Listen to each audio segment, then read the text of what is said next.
Hello बच्चों, आज हम क्लास 8 साइंस चैप्टर 10 ये नया चैप्टर हम शुरू करेंगे। इस चैप्टर का टाइटल है साउंड। तो जो इस सब्जेक्ट पर जो मैंने पिछला वीडियो बनाया था वो था फ्रिक्शन को लेकर। तो आपने देखा होगा और आपने समझ लिया होगा कि फ्रिक्शन क्या होती है। तो अभी हम शुरू करते हैं चैप्टर साउंड को। पहले हम समझते हैं साउंड का अर्थ क्या है और साउंड कैसे बनती है या पैदा होती है। How sound produced. साउंड को जो हिंदी में ध्वनि कहते हैं,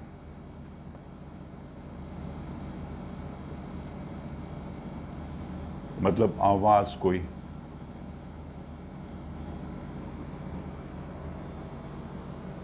मान लीजिए मैं बोल रहा हूं तो एक साउंड प्रोड्यूस हो रही है। अगर मैं इस पेपर को हिलाऊं एक साउंड प्रोड्यूस हो रही है। अगर ये मैं हेयर बैंड को स्ट्रेच करके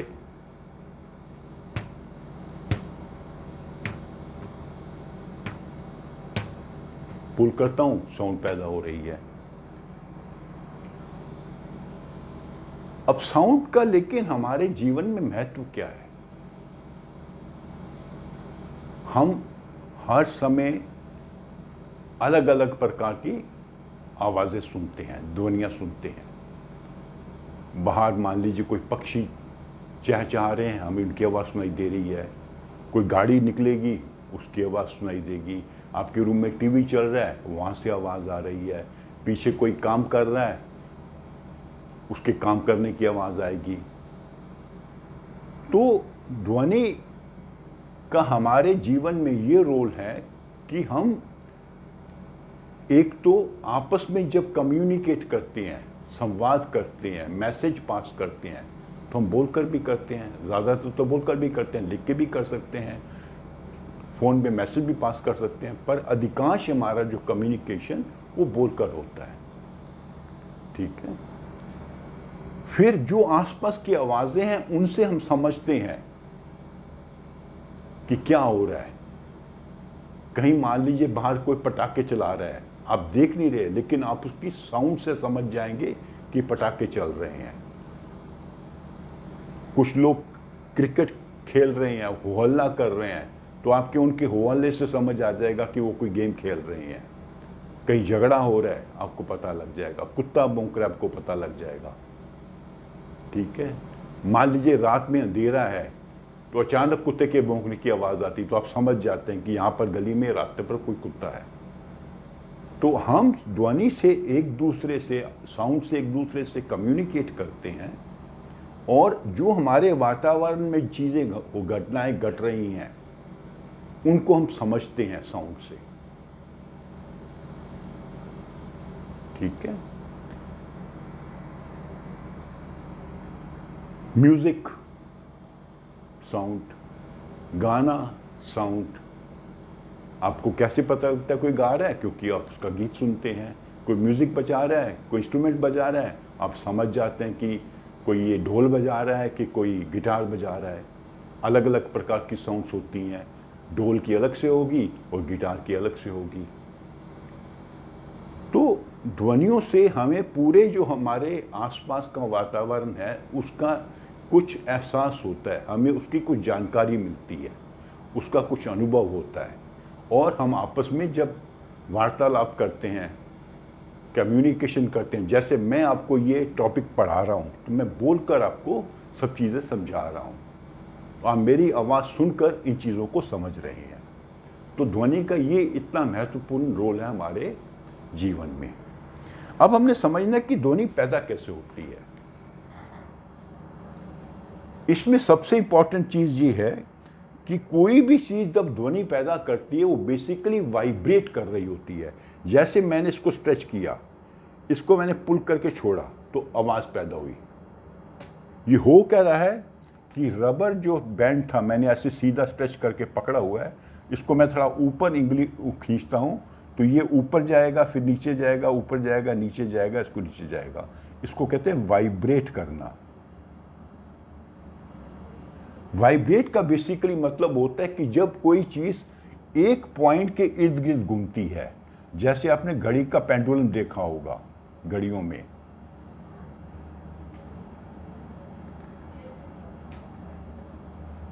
ये घड़ी है, उसके नीचे पेंडुलम लगा हुआ है। वो नॉर्मली यहां से इधर जाएगा, फिर यहां जाएगा, फिर वापस आएगा। टू एंड फ्रो मूवमेंट इसको कहते हैं, टू एंड फ्रो।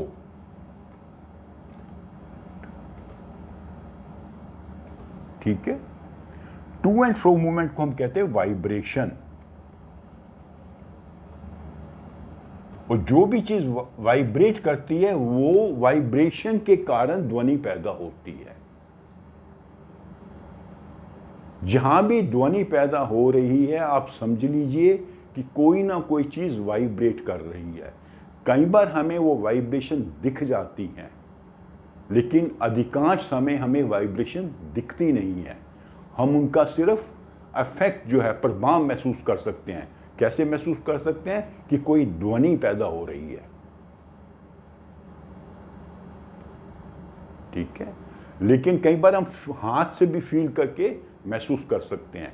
हम कैसे ध्वनि पैदा करते हैं? हमारे यहां पर एक वॉइस बॉक्स है, वॉइस बॉक्स,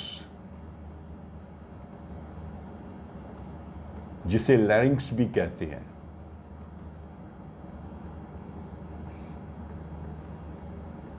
इसके दो नाम है, लैरिंक्स एंड वॉइस बॉक्स। अगर आप बोलते बोलते यहां पर ये होता है, विंड पाइप के शुरू में यहां पे अगर आप बोलते बोलते इसको टच करेंगे तो आप अपनी उंगलियों पे कंपन को महसूस कर सकते हैं। कंपन क्यों है?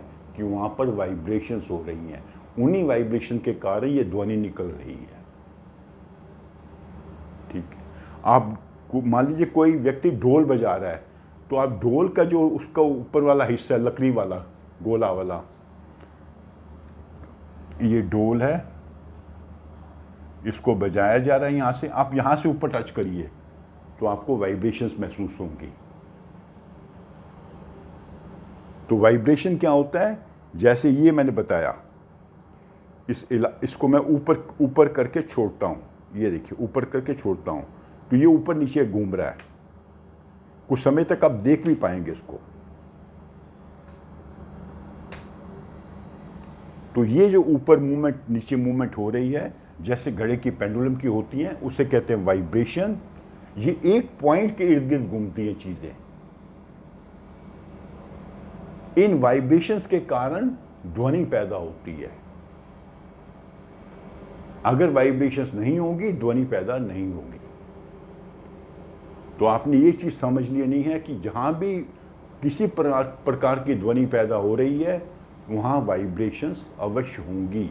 कोई ना कोई चीज वाइब्रेट की होगी। जैसे हमारे गले में मैंने बताया कि ये वॉइस बॉक्स है। और हमारे वॉइस बॉक्स में क्या होता है बेसिकली?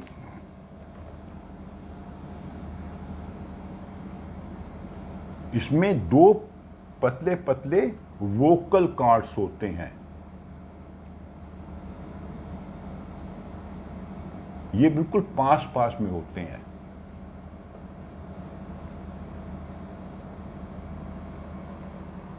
तो ये विंड पाइप के ऊपर हैं ऐसे। तो जब हम बात करते हैं तो बेसिकली हम क्या करते हैं? लंग्स से हवा को बाहर फेंकते हैं। तो जब लंग्स से हवा बाहर जाती है, वो इन वोकल कॉर्ड्स में कंपन पैदा करती है। वो कंपन जो है ध्वनि पैदा करती है। और हमारे जो वोकल कॉर्ड्स हैं, ये मसल्स के साथ अटैच्ड हैं। वो मसल्स क्या करते हैं? इनको छोटा बड़ा करते रहते हैं। कई बार ये लंबे हो जाएंगे और थिन हो जाएंगे, टाइट हो जाएंगे और थिन हो जाएंगे, और कभी कभी ये थिक हो जाएंगे, शॉर्ट एंड थिक। जैसे ये रबर है, अगर इसको मैं खींच दूंगा तो ये बहुत पतला हो गया, देखिए ना, पतला हो गया, नीचे वाला मोटा दिखाई दे रहा है। तो ऐसे ही हमारे जो मसल्स हैं वो वोकल कॉर्ड को खींचते रहते हैं, कभी वो पतले होंगे, कभी मोटे हो जाएंगे। कभी वो टाइट होंगे, कभी लूज होंगे। ये लूज है, ये टाइट है, टाइट है, लूज है। तो टाइट और लूज होते रहते हैं हमारे वोकल कॉर्ड्स। इसी से हम अलग अलग प्रकार की ध्वनियाँ निकाल पाते हैं, क्योंकि हमारे वोकल कॉर्ड जो है हर समय बड़ी तेज़ी से उनका जो है चेंज होता रहता है, उनका लंबाई और टाइटनेस। ठीक है ना। इसमें आप जैसे एक्सपेरिमेंट भी कर सकते हैं। ये पेपर में स्लिट बनाइए, ये स्लिट मान लीजिए 2 वोकल कॉर्ड्स हैं, उसके बीच में हल्का सा स्लिट है।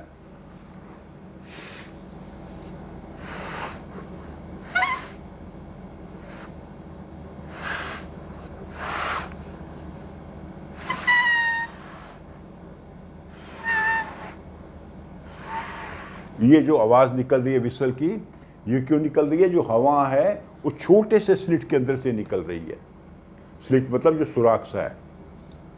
तो ऐसे ही हमारे वोकल कॉर्ड्स में स्लिट बना होता है, वहाँ से जब हवा निकलती है तो वो कंपन पैदा होती है, वाइब्रेशंस होती हैं। वाइब्रेशन इनमें होती हैं वोकल कॉर्ड्स में, और इन वाइब्रेशन के कारण जो है ध्वनि पैदा होती है। और अलग अलग ध्वनियाँ क्यों पैदा होती हैं? हमारे जो वोकल कॉर्ड्स हैं मसल्स के कारण खींचते हैं, वो टाइट हो जाएंगे, पतले हो जाएंगे, या शॉर्ट हो जाएंगे, थिक हो जाएंगे। इससे हम अलग अलग प्रकार की आवाज़ें निकालते हैं। और नॉर्मली जो एक एडल्ट होता है, बड़ा आदमी, उसमें वोकल कॉर्ड की लंबाई होती है 20 मिलीमीटर, 20 मिलीमीटर। एक औरत में 15 मिलीमीटर, और बच्चों में से छोटे होते हैं। इसलिए आदमियों की, औरतों की, बच्चों की आवाज़ डिफरेंट होती है, क्योंकि वोकल कॉर्ड की लंबाई डिफरेंट है, थिकनेस डिफरेंट है। जो बड़ा व्यक्ति होगा और जो बच्चा होगा, उन दोनों में वोकल कॉर्ड की थिकनेस अलग होगी। वो थिकनेस चेंज भी हो रही है साथ में। जब हम बात कर रहे हैं तो थिकनेस चेंज भी हो रही है, वो कभी टाइट हो रहे हैं, कभी लूज हो रहे हैं। तो इसके कारण जो है हम अलग अलग प्रकार की ध्वनियां निकाल पाते हैं। ठीक है। तो ये हमने आज समझ लिया कि ध्वनि होती क्या है और ह्यूमन बींग्स में ध्वनि कैसे पैदा होती है। अभी एक इंपॉर्टेंट चीज जो समझनी है वो है कि जो ध्वनि ट्रैवल करती है एक पॉइंट से दूसरे पॉइंट, उसके लिए इसको कोई साधन चाहिए। मान लीजिए जब हम 2 लोग आपस में बैठ के सामने बात कर रहे हैं, तो जो कंपन पैदा हो रही है मेरे वोकल कॉर्ड से, वो हवा में ट्रैवल हो रही है, हवा में कंपन पैदा हो रही है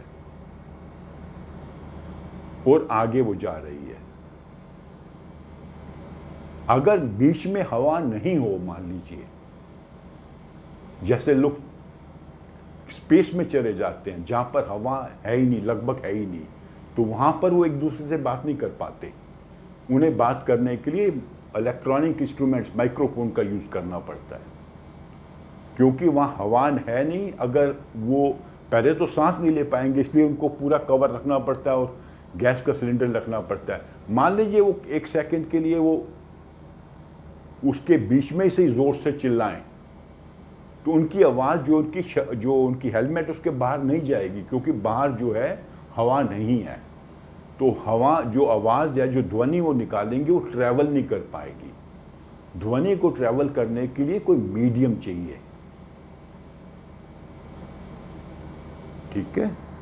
तो इसमें सबसे इंपॉर्टेंट चीज़ हमने ये समझनी है कि ध्वनि मतलब वाइब्रेशन हो रही है किसी चीज़ में, उस वाइब्रेशन के कारण ध्वनि पैदा हो रही है। और जो ध्वनि पैदा हो रही है वो एक पॉइंट से दूसरे पॉइंट पे जाएगी तभी, अगर बीच में कोई मीडियम होगा। और हमारे जो अधिकतर केसेस में हवा एक मीडियम है जिसके द्वारा ध्वनि एक पॉइंट से दूसरे पॉइंट तक ट्रैवल कर रही है। अगर बाहर कोई पटाखा चलता है, उसकी आवाज़ मुझ तक पहुंचेगी, क्योंकि जो बीच में हवा है उसमें वो ध्वनि ट्रैवल करेगी और मुझ तक आएगी।